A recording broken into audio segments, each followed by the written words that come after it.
to be the heart of? Musée, Marseille.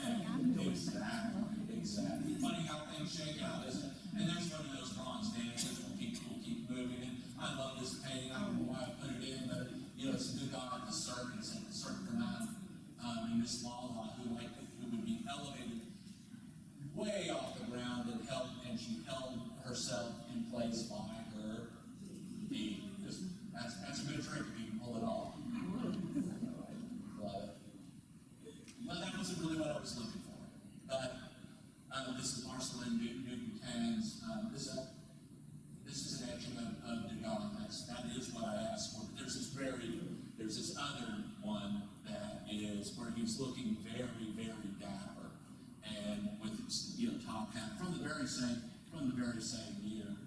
Here he's looking sort of balding and not so good looking. But we brought this up just so to introduce Marcelin Dubutan and Degas' passion for printmaking.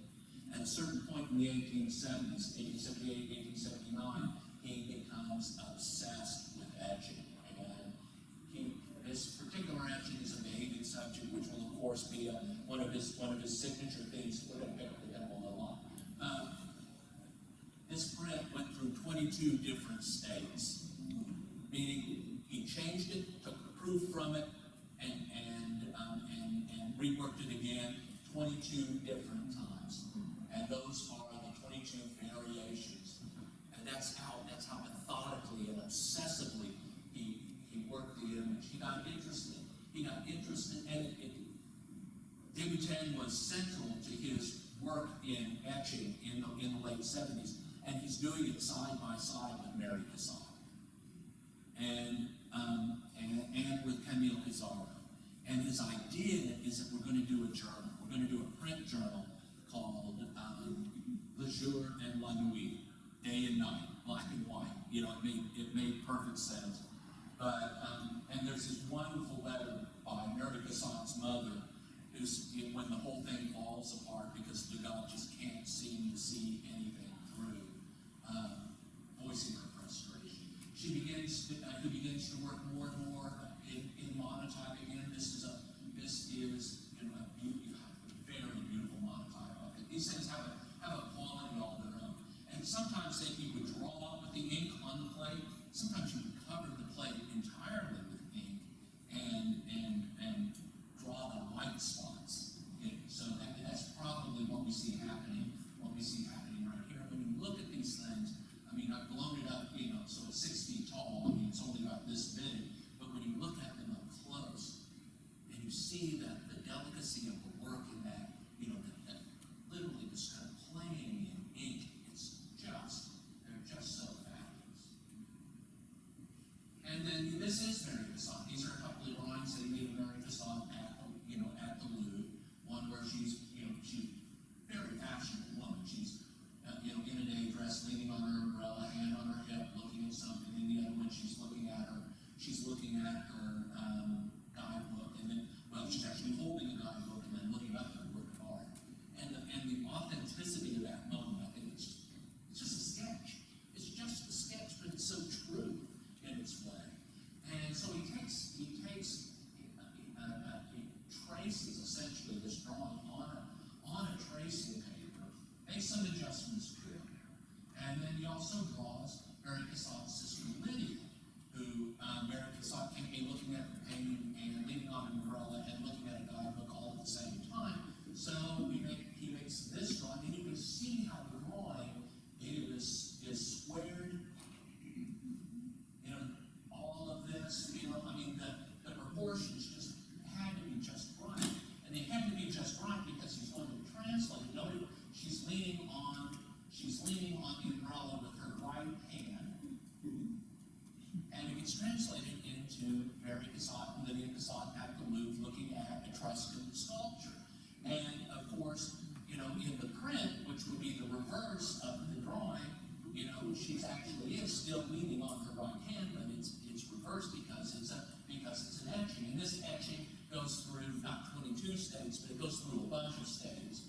But Degas not done with it yet. He takes that same drawing and makes the Philadelphia pastel from Etruscan gallery. She's in the paintings gallery, but it's still Lydia. I mean, if you look, it's still very same. You know, Lydia is doing the very same thing she was doing. Look at that little shoe. Same little shoe, same, you know, same umbrella, same rakish pose. And then he takes it and he overlaps them and turns it into yet another etching of Mary Degas at the Louvre in the paintings gallery, still leaning on that right arm, even though this is a print. So what he's done is he's taken that drawing that's on tracing plate paper, flipped it over so she'll be leaning on her left arm, and then when he prints the image, it transfers to the right, and this thing goes through I don't know how many states, and then he also takes one of those impressions and hand colors it with pastel. It's the most beautiful thing you've ever seen. And guess who owns it? The Art Institute of Chicago. I used to see this thing all the time. It's so incredibly beautiful. He does, you know, he gets interested in millinery subjects, and there's a wonderful exhibition in San Francisco right now of Degas and millinery subjects. I'm not going to dwell on that too much, except that we loaned our all Elu painting to that exhibition. It's there right now. And then, of course, it wouldn't be complete without showing you our pastel. And our pastel, as beautiful as it is an autonomous work art, is also part of something else. You can see that he thought very carefully about the bow, and it all winds up in this composition where our figure is this dancer right down in front adjusting her shoe. This painting is in the Yale University Art Galleries. And then we go back to these bather subjects. And when we think about Edgar Degas in his youth, when he's 21 years old and he's going to see this painting at his friend Paul Valpenson's home. And it's little wonder that these bathing subjects occupy him so thoroughly over the next 20 years. At this point it's 1890, and he becomes so highly experimental. It's at this point that he's starting to develop a reputation for being a misanthrope. Where at this point he's not selling work. If you want to buy one of his works, you better find it in the secondary market, because he's keeping everything at this stage. If you've known him for 20 years, you can maybe go to his studio and buy something, but he will tell you that yes, you may have it, but I'm going to need to work on it a little more. I need to touch it up. A little bit. And people were known to wait 5 years. Of course, they would pay him, he became so, and this is the very moment, 1893, 94. Look at this thing. Oh my God, it's just amazing. When the Fauve painters, Matisse and Braque and Andre Derain began to explore visionary color, none of it had not been explored prior by Edgar Degas. Look at this thing. And it's at this very moment that Cassasso said, I can't be around this guy.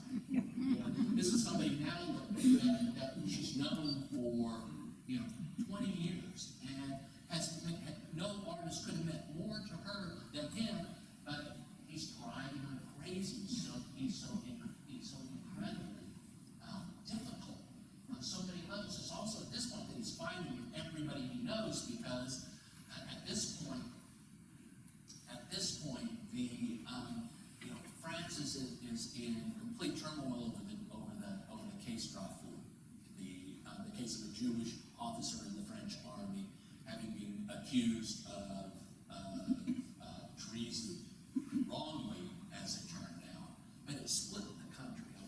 It split the country wide open along anti and pro Dreyfusard lines. And Degas was very much an anti-Dreyfusard, and so he broke with all of his Jewish friends. He broke with many of his friends who weren't Jews, who thought who believed that Dreyfus was innocent. So it's at this point, the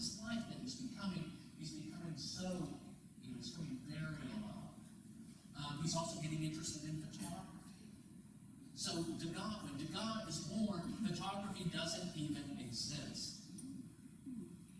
And he's using it as a tool to make these other incredibly beautiful works. He's just, to me, it's just that. I mean, it's all the things that Degas is. I mean, that he's a painter, that he can draw the way he can draw, that he's a printmaker, that he makes the most inventive prints of the 19th century, that he's taken, that he's sacrificed his ability to draw on the altar of expression.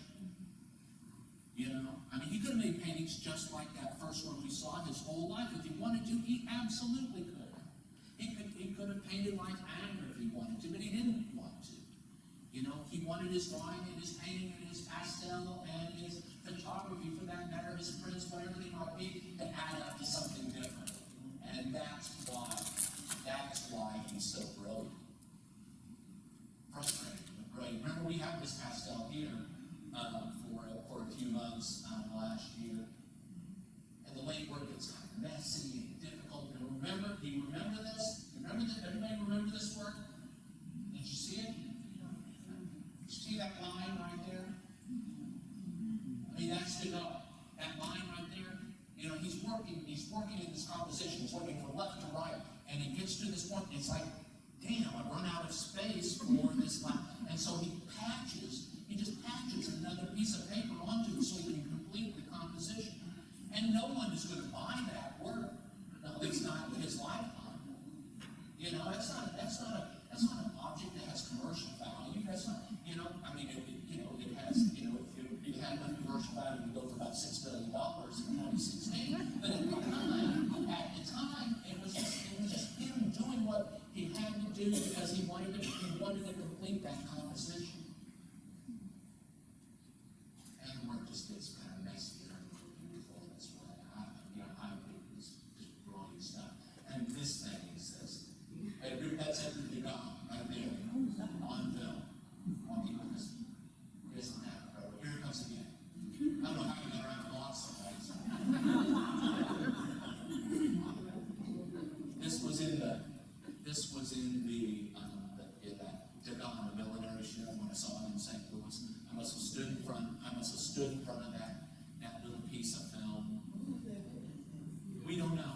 We don't know who was with him, but Degas at the end of his life has a number of caregivers. That little clip of film was from about 1912, somewhere between 1912 and 1914, and those years are important because in 1912, Degas, he had trouble with his eyes ever since the Franco-Prussian War, and by 1912 he's starting to go. He's almost blind. So to see him walking like that, with that much confidence, he still retains some vision.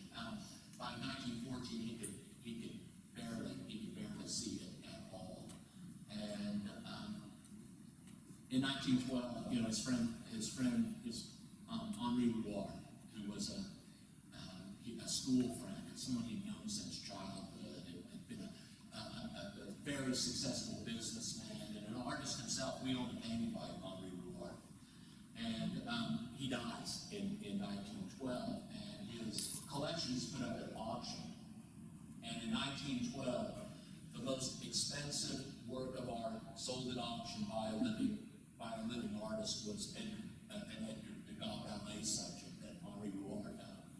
And someone asked Degas, Mr. Degas, the reporter, said, Mr. Degas, how do you feel? Your work has just sold for more money than any work of art by any living artist. How does that make you feel? And he said, I feel like the horse that just won the Irish sweepstakes and gets a bucket of oats for my trouble.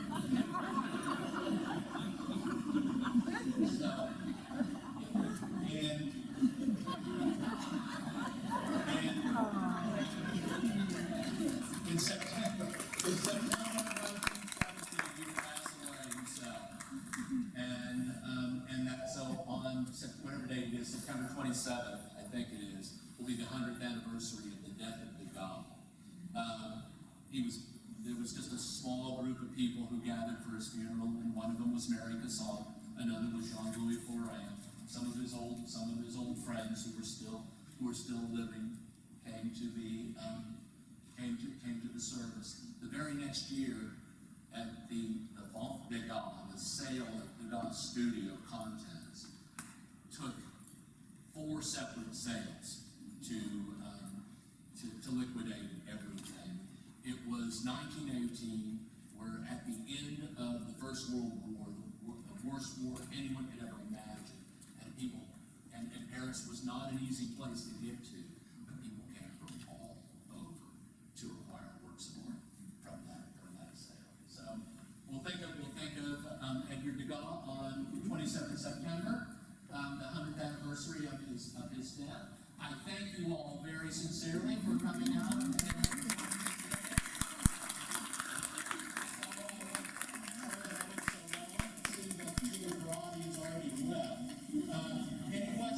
Any questions at all? Yes, she was an American-born painter.